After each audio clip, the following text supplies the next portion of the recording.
नमस्कार. मी आबा माळकर. आपण पाहत आहात लक्षवेध 2020. मित्रांनो, आगामी काही महिन्यात मुंबई महानगरपालिकेच्या निवडणुका होणार आहेत.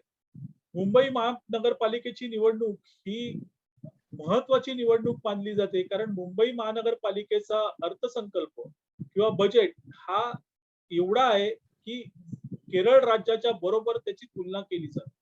म्हणजेच एका राज्याच्या अर्थसंकल्पा इतका मुंबई महानगरपालिकेचं बजेट आहे आणि त्यामुळे या महानगरपालिकेवर सत्ता स्थापित करण्यासाठी सगळेच राजकीय पक्ष कमालीचे उत्सुक असतात. या पार्श्वभूमीवर अ, काही दिवसांपूर्वी विधानसभेचे विरोधी पक्षनेते देवेंद्र फडणवीस यांनी अ, महाराष्ट्र नवनिर्माण सेनेचे अध्यक्ष राज ठाकरे यांच्या नवीन घरी म्हणजे नवीन शिवतीर्थ हे त्यांचं नवीन घर तिथे जाऊन अ, मनसेचे अध्यक्ष राज ठाकरे यांच्याशी चर्चा केली. तर याचा नेमका अर्थ काय हे आपण या चर्चेतून जाणून घेणार आहोत आणि आज आपल्या सोबत आहेत धडाडीचे पत्रकार सोमेश कोलगे. सोमेशजी नमस्कार. आपलं खूप खूप नमस्कार. स्वागत आहे. सोमेशजी, फडणवीस राज ठाकरे यांच्या घरी गेले आणि त्यांच्यात चर्चा झाली. तसं म्हणायला गेलं तर ही काही राजकीय चर्चा नव्हती, ही एक कौटुंबिक चर्चा होती, असं त्याचं स्पष्टीकरण दोघांच्या वतीने म्हणजे राज आणि फडणवीस यांच्या वतीने देण्यात आलं. पण ज्या वेळेस दोन राजकीय नेते एकत्र येतात तेव्हा ते काही फक्त कौटुंबिक चर्चा करत नाही, हे आपल्याला सगळ्यांना माहिती आहे. काय सांगशील या भेटीबद्दल? नाही, नक्कीच. देवेंद्र फडणवीसांनी राज ठाकरेंची भेट घेणं हे महाराष्ट्राच्या दृष्टीने फार महत्वाचं आहे. त्याचं कारण असं आहे की त्यांनी कौटुंबिक चर्चा झाली असं सांगितलं म्हणजेच त्याचा अर्थ असा आहे की त्यामध्ये राजकीय चर्चा झालेली आहे.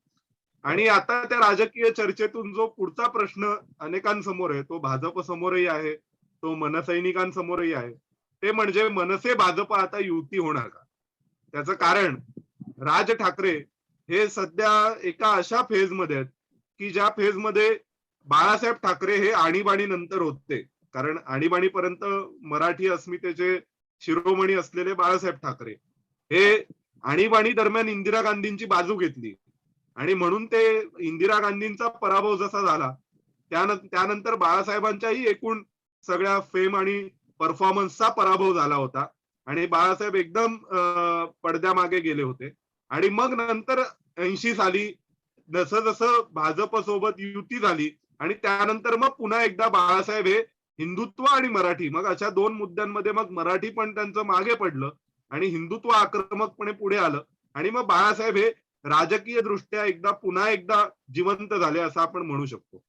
तर तशा एका फेजमध्ये राज ठाकरे, कारण ज्या राज ठाकरेंनी 2006-7 साली या महाराष्ट्रामध्ये हजारोंनी युवक हे रस्त्यावर उतरवले होते आणि ज्यांच्या एका आवाजावर महाराष्ट्रामध्ये तोडफोड व्हायची, जाळपोळ व्हायची, असे राज ठाकरे हे आता अचानकपणे, ज्याला आपण असं म्हणू की पॉलिटिकली थोडेसे मागे पडलेले. आणि मग शिवसेना भाजप जशी त्या काळी युती झाली तसे मनसे भाजप पुन्हा एकत्र येऊन राज ठाकरे पुन्हा बाळासाहेब ठाकरेंच्या पावलावर पाऊल ठेवून तसे पुढे जाणार का, हा एक प्रश्न होता. कारण राज ठाकरेंनी यापूर्वी आपण हिंदुत्ववादी होत आहोत किंवा झालेलो आहोत असं दाखवलं होतं. दुसरा मुद्दा असाही होता की शिवसेनेतला जो मराठीपण आणि हिंदुत्व यामध्ये हिंदुत्वाला प्राधान्य देणारा जो एक मोठा वर्ग होता, सावरकरांना मांडणारा वगैरे, त्या वर्गाने उद्धव ठाकरेंची जी शिवसेना होती ती शिवसेना नाकारून मनसेच्या बाजूला थोडेसे ते वळले होते. त्याचं जर उत्तम उदाहरण आपल्याला पाहायचं असेल तर कल्याण डोंबिवलीमध्ये मनसेला त्यावेळेस जी काही मतं आणि नगरसेवक निवडून आले होते त्यातही डोंबिवलीतला तो भाग ज्यामध्ये राष्ट्रीय स्वयंसेवक संघाचं काम उत्तम आहे, तिथे हिंदुत्व विचारांचं काम उत्तम आहे, त्या ठिकाणी मनसेला मोठं यश मिळालं होतं. त्यामुळे मनसे हा तसं पाहायला गेलं तर महाराष्ट्रातील हिंदुत्ववाद्यांसाठी एक ऑप्शन होता. तो पूर्वीही होता आणि त्यानंतरही तो होता. आणि आता तर म्हणजे त्यावेळेसच्या रजा अकादमीच्या मोर्चा विरोधात राज ठाकरेंनी एकट्यांनी मोर्चा काढला होता मुंबईला, आपल्याला सर्वांना आठवते. आणि मग त्यानंतर आता म्हणजे विधानसभा निवडणुकांनंतर तर राज ठाकरेंनी थेट आपला झेंडाही बदलला आणि सगळा रंगच बदलला. त्यामुळे राज ठाकरे हे आता हिंदुत्ववादी होणार का किंवा हिंदुत्ववादी झाले का, आता राज ठाकरेंचं हिंदुत्व पक्क आहे का, असे प्रश्न उपस्थित होत असतानाच फडणवीसांनी राज ठाकरेंची भेट घेणं आणि ते देखील सपरिवार भेट घेणं म्हणजे काही स्पष्ट संकेत आहेत. पण त्यातून एक असं दिसतंय की शिवसेना आणि भाजपची जशी त्या काळी युती झाली तशी काही मनसे आणि भाजपची आता युती होईल असं दिसत नाही. त्यामागे 2-3 कारणं अशी आहेत की शिवसेने म्हणजे राज ठाकरेंची राजकीय आत्महत्या तसं पाहायला गेलं तर जी एक होती त्यातून ते थोडक्यात बचावलेत आता जर फडणवीस त्यांना भेटतायत याचा अर्थ. पण त्यांनी एक जी मोठी चूक केली ती म्हणजे 2019च्या लोकसभा निवडणुकांच्या वेळेस राज ठाकरेंनी नरेंद्र मोदींवर वाटेल ते आरोप केले. दुर्दैवाची गोष्ट अशी की राज ठाकरे हे पाकिस्तान मधील मीडिया चॅनल्सचा पोस्टर बॉय झाले होते. आपल्याला आठवतंय की राज ठाकरेंनी एक असंही वक्तव्य केलं की हे लोक निवडणुकीसाठी युद्ध करतील. हे खरं तर अत्यंत बेजबाबदारपणाचं आणि दुर्दैवी वक्तव्य होतं. त्याचं कारण असं आहे की जर खरोखर युद्ध झालं आणि त्यावेळेस निवडणुका आल्या तर मग जे कोणतं सरकार असेल त्याने काय म्हणायचं की आम्ही आमचा देश देऊन टाकतो पण आम्ही युद्ध नाही करणार. कारण जर युद्ध केलं तर राज ठाकरेंसारखे नेते म्हणतील की यांना निवडणूक जिंकायची आहे म्हणून युद्ध करतात. त्यामुळे देशाच्या राष्ट्रीय सुरक्षेविषयी राज ठाकरेंनी जे हलकं वक्तव्य केलं होतं ज्यामुळे जेव्हा अभिनंदन आणि ते जे सगळे विषय झाले त्यावेळेस राज ठाकरेंचे फोटो आणि त्यांचं वक्तव्य आणि त्यांच्या स्टेटमेंटचा संदर्भ घेऊन पाकिस्तानचे मीडिया चॅनल्स भारताविरोधात अजेंडा चालवत होते जगभरामध्ये. त्यामुळे राज ठाकरेंनी एक प्रकारे भाजप सोबत युती केली किंवा जर भाजपने राज ठाकरेंसोबत युती केली तर त्याचं मोठा म्हणजे फटका हा भाजपलाही बसू शकतो महाराष्ट्रामध्ये. आणि मनसे हा कधीही भाजप हा सध्या ज्या धाटणीचा पक्ष आहे त्या धाटणीचा पक्ष होऊ शकणार नाही किंवा भाजपच्या केडरला कधीही मनसे आत्ताची ऍक्सेप्ट होणार नाही. त्याचं आणखीन एक कारण असं आहे की राज ठाकरेंनीच लोकसभा निवडणुकीच्या वेळेस म्हटलं होतं की जे जे लोक मोदींचे भक्त आहेत या भक्तांना रस्त्यावर तुडवा.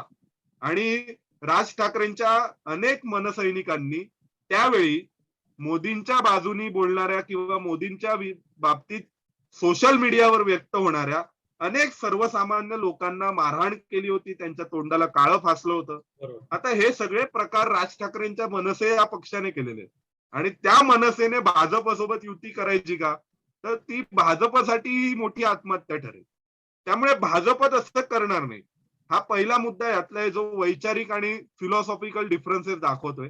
जसं बाळासाहेबांनी इंदिरा गांधींना विरोध केला नव्हता पण म्हणून त्यांनी जेपींच्या विरोधामध्ये मोठमोठी भाषणं दे किंवा मग अटलजींना वगैरे त्यावेळेस त्यांची खिल्ली उडवा असले उद्योग बाळासाहेब ठाकरेंनी केले नव्हते जे राज ठाकरेंनी केले.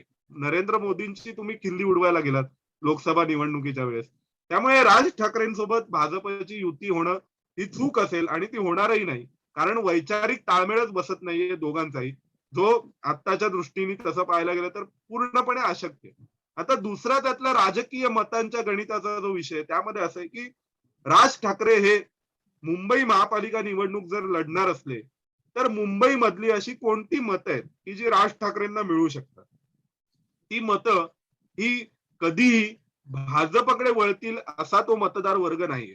म्हणजे जो भाजप ज्यांना गुजरात्यांचा राग येतो ज्यांना उत्तर प्रदेशवाल्यांचा राग येतो ज्यांना बिहारी लोकांचा राग येतो हे असे जे काही मराठी लोक आहेत ही मराठी मतं ही मनसेला मिळू शकतात जी कधीही भाजपला मिळणार नाहीत.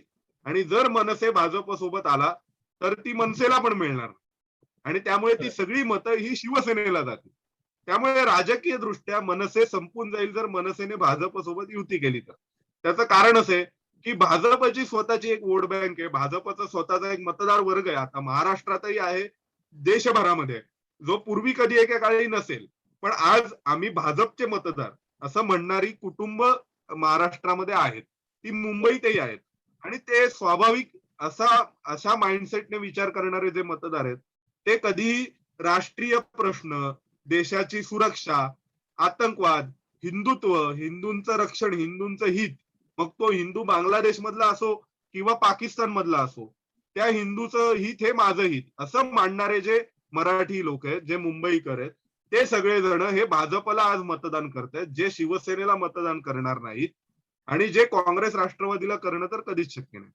पण मनसेचे जे मतदार आहेत, ज्यांना राज ठाकरेंनी लालू प्रसाद यादवला शिव्या दिलेल्या आवडतात किंवा राज ठाकरेंनी मोदींची मस्करी केलेली ज्यांना आवडलं, असे जे मतदार आहेत ते सगळे राज ठाकरे जर भाजप सोबत आले तर भाजपला कधीच मतदान करणार नाहीत, राज ठाकरेंनाही करणार नाहीत. त्यामुळे राज ठाकरेंचं जे काही असेल ते सगळं निघून जाईल आणि ते थेट जसंच्या तसं बोनस म्हणून शिवसेनेला मिळेल आणि मग राज ठाकरेंच्या हाती फक्त ज्याला म्हणू भाजपचं जे उरलं सुरलेले जे काही मतदार असतील त्यांच्या उपकारावर राज ठाकरेंचं जे काही चालेल ते चालेल. त्यामुळे राज ठाकरेंनी भाजपसोबत युती करण्याचा निर्णय हा घेणं म्हणजे स्वतःला राजकीय दृष्ट्या जे त्यांनी 14ला केलं होतं त्याची पुढची स्टेप असेल आणि भाजपसाठीही त्याच प्रकारे मनसेला सोबत घेणं म्हणजे आपल्या मतदाराचा किंवा कार्यकर्त्यांचा किंवा आपल्या विचारांचा एक प्रकारे मोठा ज्याला आपण म्हणू अप्रत्यक्ष विश्वासघात असेल आणि म्हणून भाजपही तसा निर्णय करणार नाही आणि राज ठाकरेंनाही काही फार फायदा होणार नाहीये, भाजपलाही फायदा होणार नाही. त्यामुळे राज ठाकरे स्वतंत्र लढतील. पण एक दिसतंय की महापालिका निवडणुकांच्या पूर्वी ज्याला आपण असं म्हणतो की एक गुडविल भेट जी असते की मोठ्या लढाईच्या पूर्वी एक सर्वसाधारणपणे जसे मोठे नेते एकमेकांना भेटतात किंवा थोडंफार आपण ज्याला असं म्हणू एक प्रकारचं गुडविल, कारण आता भविष्यात मोठी लढाई होणारच आहे, तर त्यापूर्वी ज्याला आपण म्हणतो शांततेच्या काळामध्ये एक प्रकारे एकमेकांसोबत सदिच्छा भेटी घेणं त्यातलाच हा प्रकार होता हे नक्की आहे. बरोबर. राज ठाकरे लोकसभा निवडणुकीच्या वेळेस मोदींवर तुटून पडले. त्या अगोदर राज ठाकरे हे मोदींचे जबरदस्त फॅन होते. म्हणजे ते गुजरातमध्ये गेले, त्यांनी गुजरातमधले मोठमोठे रस्ते बघितले, तिकडची विकास बघितला आणि मग तो महाराष्ट्रात का नाही असं त्यांनी सभा घेऊन जाहीरपणे सांगितलं आणि त्यानंतर मात्र त्यांचा मूड बदलला आणि ते मोदींना शिव्या घालू लागले. त्याच वेळेस शरद पवारांच्या पंखाखाली गेले. पण त्याच शरद पवार यांनी विधानसभा निवडणुकीत मात्र राज ठाकरे यांना खड्यासारखं बाजूला केलं. तर अशा या घटनाक्रमामधून राज ठाकरे काही शिकले असतील का? काय वाटतं? नाही, राज ठाकरेंची जी एकूण आपण जो राजकीय प्रवास आहे तो तसं पाहायला गेलं तर 2009ला त्यांनी जे काही यश मिळवलं ते त्यांचं यश होतं आणि त्यानंतर त्यांच्या नावाचा एक करिश्मा झाला. पण राज ठाकरेंचं हे दुर्दैव आहे आणि राज ठाकरेंना देखील या गोष्टीची खंत असेल की त्यांचा वापर केवळ परसेप्शन मॅनेजमेंटसाठी झाला. बरोबर. दुर्दैव असं आहे की राज ठाकरेंना स्वाभाविक अपेक्षा असणार जी भाजपकडून त्यांना असावी की मी 14ला जर भाजपची बाजू घेतोय किंवा 14ला मी मोदींच्या बाजूनी बोलतोय तर त्यानंतरच्या विधानसभेत मला काहीतरी शेअर असावा, पॉवर शेअर ज्याला आपण म्हणू त्या प्रकारचा असावा. म्हणजे आयदर तुम्ही मला युतीमध्ये कन्सिडर करा किंवा युतीत जर कन्सिडर करत नसाल तर मग तुम्ही माझ्यासोबत अप्रत्यक्ष युती तरी करा किंवा थोडंफार मला सांभाळून घ्या. तर तसं काहीच झालं नाही राज ठाकरेंसोबत भाजपच्या वतीने आणि तसं व्हावं अशी अपेक्षा बाळगणेही तसं पाहायला गेलं तर राज ठाकरेंनी चुकीचं होतं. त्याचं कारण असं आहे की भाजपने म्हणजे नरेंद्र मोदींनी देशात स्वतःच्या जीवावर एका हाती सत्ता आणली. त्यांनी महाराष्ट्रामध्येही मोदींच्या नावावर त्यावेळी सत्ता आली. तर त्या सगळ्यांची तुलना करता राज ठाकरे हे तसं पाहायला गेलं तर फार छोटे खेळाडू होते आणि त्यांना त्यावेळेस मोदींनी भेटही दिली होती गुजरातमध्ये. नंतर त्यांना काही अपेक्षा असावी राज ठाकरेंना की त्यांना सत्तेत काहीतरी सहभागी करून घ्यावं किंवा ज्याला आपण म्हणू सत्तेचं राजकारण आहे त्या राजकारणात राज ठाकरेंना काहीतरी भूमिका असावी. पण ती त्यांना भूमिकाच मिळाली नाही आणि त्यांचं जे फ्रस्ट्रेशन होतं ते फ्रस्ट्रेशन नंतर मोदींविरोधामध्ये सुरू झालेल्या आपण एक म्हणू गरळ ओकण्याच्या कार्यक्रमात आपल्याला दिसलं आणि त्यानंतर राज ठाकरेंनी म्हणजे मोदींविरोधात अत्यंत वाईट प्रकारे म्हणजे त्यांनी पहिल्यांदा व्यंगचित्र काढून ते सगळे प्रकार सुरू केले की दिवाळीचा मला आठवतोय दिवाळीच्या निमित्ताने त्यांनी पहिलं तर एकतर स्वतः ते सोशल मीडियावर आले, ती घोषणा त्यांनी केली आणि त्यानंतर त्यांनी सोशल मीडियावर येऊन दिवाळीच्या दरम्यान व्यंगचित्र काढून रोज एक व्यंगचित्र मोदींच्या विरोधात टाकायचं अशी सुरुवात केली. पुन्हा राज ठाकरेंचा वापर झाला. म्हणजे राज ठाकरे या सगळ्यामध्ये एक आपल्याला म्हणता येईल की खरा शिवसैनिक जितका इनोसंट असतो तितके राज ठाकरे हे राजकीय दृष्ट्या इनोसंट होते की काय, असा प्रश्न पडायला लागला. कारण असं आहे की ते मोदींविरोधात बोलू लागले, तर हा. मोदींच्या विरोधात ते जे काही जनमत तयार करत होते तथाकथित, ते जनमत तयार झालं नाही झालं ते आपल्याला 19च्या लोकसभा निवडणुकीत दिसलं. पण त्यांनी मोदींविरोधात बोलू लागल्यावर मग जे इतर सगळे जे लोक होते मोदींच्या विरोधातले, शरद पवार असतील किंवा मग महाराष्ट्रातील काँग्रेस असेल, हे सगळे राज ठाकरेंच्या भाषणांवर टाळ्या वाजवू लागले. आणि लोकसभेला राज ठाकरेंनी तर मदतही केली, हे खरं आहे. आता आता त्याबद्दल बोलायला काही हरकत नाही, कारण आता हे जगासमोर आलेलं सत्य आहे की राज ठाकरेंनी त्यावेळेस राष्ट्रवादी काँग्रेसची मदत केली. त्यांनी भाजपच्या विरोधामध्ये सभा घेतल्या आणि स्वतःचे उमेदवार जिथे नाहीत तिथेही त्यांनी सभा घेतल्या. त्यानंतर स्वाभाविक आता ही तसं पाहायला गेलं तर शरद पवारांची आणि काँग्रेसची नैतिक जबाबदारी होती की त्यांनी राज ठाकरेंना विधानसभेमध्ये अकोमोडेट करण्याची गरज होती विधानसभा निवडणुकीच्या वेळेस. पण त्यांनी काउंटच केलं नाही. म्हणजे एक प्रकारे असं झालं की महाराष्ट्राचं हे जे ज्याला आपण म्हणू राजकारण, हा जर एक प्रकारची एक बाजारपेठ असली तर त्या बाजारपेठेमध्ये त्यांनी राज ठाकरेंना दुकान उघडण्याची संधीच दिली नाही. ते म्हणाले की हे आम्ही 3-4 प्लेयर्स जे कोणी आहेत त्यातच राहू दे, म्हणजे शिवसेना, काँग्रेस, राष्ट्रवादी, भाजप हे 4 जण आहेत ना, अजून 5वा कशाला वाढवायचा, म्हणून त्यांनी राज ठाकरेंना संधीच दिली नाही. आणि मग त्यानंतर आता राज ठाकरेंनी ठरवलंय की मग मला माझा स्टँड बदलला पाहिजे, आणि म्हणून मग राज ठाकरे हे हिंदुत्वाकडे वळू लागले, हिंदुत्ववादी झाले. पण तरीही आता पुन्हा राज ठाकरेंना तसं पाहायला गेलं तर स्वतःला सिद्ध करण्यासाठी ही अनेक दिवस प्रतीक्षा करावी लागेल. आणि राज ठाकरे काल परवा ज्यावेळेस ते शरद पवारांना भेटायला गेले त्यावेळेस ते पुन्हा चूक करतात की काय, असा प्रश्न आपल्याला सगळ्यांना पडला होता. कारण राज ठाकरेंनी परत शरद पवारांना भेटणं म्हणजे शरद पवारांनी पुन्हा एकदा राज ठाकरेंचा वापर होणार का, शरद पवार करून घेणार का, जसा त्यांनी लोकसभा निवडणुकीच्या वेळेस केला, तसा प्रश्न उपस्थित झाला होता. पण सुदैवाने फडणवीसांनी राज ठाकरेंना भेट दिलेली आहे आणि ती भेट अनेक दिवसांपासून प्रयत्न सुरू होते राज ठाकरे यांच्याकडूनही की त्यांनी भाजपमध्ये कोणा ना कोणाशी तरी भेट व्हावी. त्या दरम्यान चंद्रकांत पाटील आणि राज ठाकरेंची भेट झाली मुंबईला, आपल्याला सर्वांना माहिती आहे. आणि मग त्यानंतर अनेकांचं म्हणणं असं आहे की मग त्यानंतर भाजपमध्येही अंतर्गत थोडस म्हणजे चलबिचल झाली होती की आता पुन्हा मनसेसोबत युती होते की काय. आणि मग मनसेसोबत युती झाली तर भाजप हा राष्ट्रीय पक्ष आहे, ज्यांनी एकेकाळी उत्तर भारतीयांना वगैरे झोडून काढण्याची, फोडून काढण्याची भाषा केली, त्या मनसेसोबत भाजपने जाणं म्हणजे नुकसान करून घेणे स्वतःच. मग त्यामुळे मग पुन्हा ज्याला आपण असं म्हणू की राज ठाकरेंना एक प्रकारे ज्याला असं म्हणता येईल की ग्रीन सिग्नल नसला तरी येल्लो सिग्नल हा फडणवीसांच्या भेटीमुळे त्यांना मिळाला. आणि एक मोठा दिलासा आहे राज ठाकरेंना की फडणवीस त्यांना भेटले, म्हणजे एक प्रकारे गुडविल जे काही असेल थोडंफार ते गुडविलचं नातं तरी त्यांच्यामध्ये आता कायम राहिलेलं असं दिसतंय. नक्कीच. आता हा शेवटचा प्रश्न विचारतो की समजा राज ठाकरे यांच्यामध्ये आणि भाजपत काही समझोता झाला, भले युती झाली नाही पण समझोत्यानुसार जर निवडणूक लढली गेली तर काय होईल? समझोत्यानुसार झाली तर राज ठाकरेंना नक्की फायदा होईल आणि त्याचा भाजपलाही फायदा होईल. नुकसान मोठं शिवसेनेचं होणार आहे. त्याचं कारण असं आहे की राज ठाकरे ही व्यक्ती शिवसेनेतून बाहेर पडली त्यावेळेस ते बाळासाहेबांसोबत भांडून बाहेर पडले नव्हते.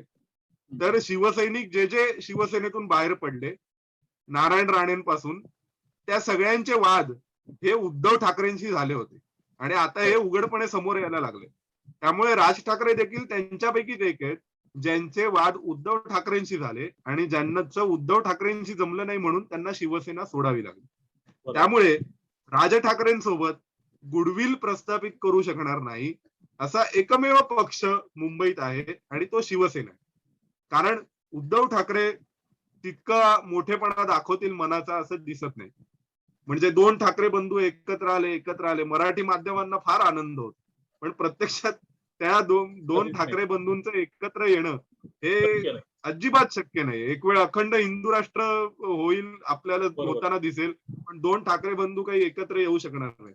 त्याचं कारण राज ठाकरेंना ज्या अपमानास्पदरित्या शिवसेनेतून बाहेर जावं लागलं त्यानंतरही म्हणजे राज ठाकरेंनी स्वतः सांगितलेल्या एका मुलाखतीमध्ये की कशा प्रकारे उद्धव ठाकरेंनी म्हणजे शिवसेना आणि मनसेची युती होऊ शकते का अशी एक पुडी सोडण्यात आली 2017च्या महापालिका निवडणुकीच्या वेळेस. बरोबर. आणि मग शिवसेनेकडून त्यांना निरोपच मिळाला नाही. आणि मग राज ठाकरेंच्या वतीने बाळा नांदगावकर रोज प्रयत्न करत होते की आपल्याला शिवसेनेच्या प्रतिनिधीशी भेटता यावं म्हणून. आणि ते दिवसभर प्रयत्न चालले आणि मग शेवटी राज ठाकरेंनी सांगितलं की आता आम्ही करणार नाही, आता बाळा नांदगावकरला भेटायला त्याने यायचं आणि त्याने मातोश्रीतून इकडे बाळा नांदगावकरला भेटायला यायचं, तर याबद्दलची बोलणी होती. Right. माध्यमांमध्ये चित्र निर्माण करण्यात आलं की ठाकरे बंधू एकत्र येऊ शकतात आणि राज ठाकरे काही ऐकायला तयार नाहीयेत, त्यामुळे काही ते एकत्र होत नाहीये. असं एक ज्याला म्हणू आपण एक प्रकारचं अपरिपक्व राजकारण हे राज ठाकरेंसोबत खेळलं गेलेलं शिवसेनेकडून गेल्या वेळेसच्या महानगरपालिका निवडणुकांच्या. आणि त्यामध्ये म्हणजे अपरिपक्वतेचं म्हणण्यापेक्षा आपण ज्याला म्हणू की इमॅच्युअर राजकारण झालं राज ठाकरेंसोबत. आणि ते राज ठाकरेंना माहिती आहे, ते त्यांनी बोलून दाखवलेलं आहे एका मुलाखतीमध्ये. त्यामुळे राज ठाकरेंसोबत कोण बोलू शकतात? राष्ट्रवादी काँग्रेस राज ठाकरेंसोबत बोलू शकते, कदाचित काँग्रेसही राज ठाकरेंसोबत बोलू शकते. फडणवीसांची आणि त्यांची भेट झाली आहे, त्यामुळे भाजपही राज ठाकरेंसोबत बोलू शकते. आणि राज ठाकरे जर स्वतंत्र लढले तर नक्की आहे की राज ठाकरे एक साईजेबल आकडा हा नगरसेवकांचा निवडून आणू शकतील मुंबईमध्ये. त्याचं कारण असं आहे की अनेक राज ठाकरेंचे जे नगरसेवक त्यांना सोडून शिवसेनेत गेले होते गेल्या निवडणुकीच्या वेळेस, किंवा त्यांनी जाऊ दिले आणि त्यानंतरही जे 7 निवडून आले त्यापैकी 6 जणांना त्यांनी जाऊ दिलं. तर हे जे सगळे जण आहेत ते राज ठाकरे ज्यावेळेस ऍक्टिव्ह होतील किंवा ऍक्टिव्ह होताना दिसतील त्यावेळेस हे सगळे जण पुन्हा शिवसेनेतून वगैरे राज ठाकरेंकडे येणार का हा प्रश्न आहे. जे स्थानिक नेतृत्व आहे, ज्या स्थानिक नेतृत्वाला शिवसेनेत संधी मिळालेली नाहीये, ठिकठिकाणचे छोटे छोटे नेते असतील, नगरसेवक म्हणून निवडून येऊ शकतात, 10,000 15,000 मतं घेऊ शकतात, असे अनेक नेते शिवसेनेचे जुने शिवसैनिक वगैरे मुंबईमध्ये अनेक आहेत जे भाजपसोबत आपलं राजकारण करू शकत नाहीत. त्यांना मनसेसारखा एक चांगला पर्याय उपलब्ध होईल. मनसेची संघटना मुंबईमध्ये बांधली जाईल आणि त्यामुळे जरी म्हणजे मनसे हा स्वतःचा महापौर बसवू शकेल असं काय आम्ही म्हणजे मी म्हणत नाही, पण मनसे हा एक साईजेबल आकड्यांचा नगरसेवक म्हणजे साईजेबल आकडा निवडून आणू शकेल, ज्यामुळे त्यांना स्थायी समितीमध्ये काही डिसिजन मेकिंग वोट्स असू शकतील. जे आपल्याला सर्वांना माहिती आहे की त्यातले 2-3 नगरसेवक ज्या पक्षाचे असतात त्या पक्षाचं नेहमी वजन जास्त असतं, कारण डिसिजन मेकिंगचे पॉवर्स त्यांच्याकडे येतात. त्यामुळे अशा वेळी अशा एका पोझिशन मध्ये राज ठाकरे जाऊ शकतील आणि ती एक चांगली संधी या महापालिका निवडणुकीमुळे आहे. आणि जर राज ठाकरेंनी महापालिका निवडणुकांमध्ये जर चांगले नगरसेवक निवडून आणले तर भविष्यामध्ये विधानसभेचं ज्यावेळेस कधी गणित मांडलं जाईल, पुढच्या लोकसभेचं गणित मांडलं जाईल, त्यावेळेसही राज ठाकरेंना सिरियसली कन्सिडर केलं जाईल जे प्रमुख प्लेयर्स आहेत आपल्या महाराष्ट्राच्या राजकारणातले त्यांच्याकडून. आणि मग त्यामुळे राज ठाकरेंचं रिवायवल नक्की आहे. पण जर भाजप आणि मनसे युती झाली तर मात्र ते सगळं होणं शक्य नाही, कारण मग ते जे सगळे लोक आहेत म्हणजे ज्या पॉसिबिलिटीज आपण आता पडताळून पाहिल्या त्या सगळ्या त्यांना म्हणजे एक्सप्लोर करून बघता नाही येणार, ज्या त्यांच्याकडे आज संधी म्हणून करता येईल आणि शिवसेनेला एक चांगला पर्याय म्हणून त्यांना उभं राहता येईल. बरोबर, नक्कीच. सोमेश, खूप छान माहिती दिलीस या एपिसोड मध्ये तू, आणि सर्वांगाने आपण मनसे आणि भाजपच्या युतीबाबत चर्चा केली. तर तू इथे आलास आणि बोललास त्याबद्दल तुझे खूप खूप आभार. मित्रांनो, लक्षवेध 2020 हा चॅनल असेच नवीन नवीन विषय, नवीन नवीन मुद्दे घेऊन येतो आणि त्याच्यावर चर्चा करतो. हा चॅनल आवडला असेल तर लाईक करा, शेअर करा, सबस्क्राईब करा, आपल्या मित्रपरिवाराला या चॅनल बद्दल सांगा. धन्यवाद.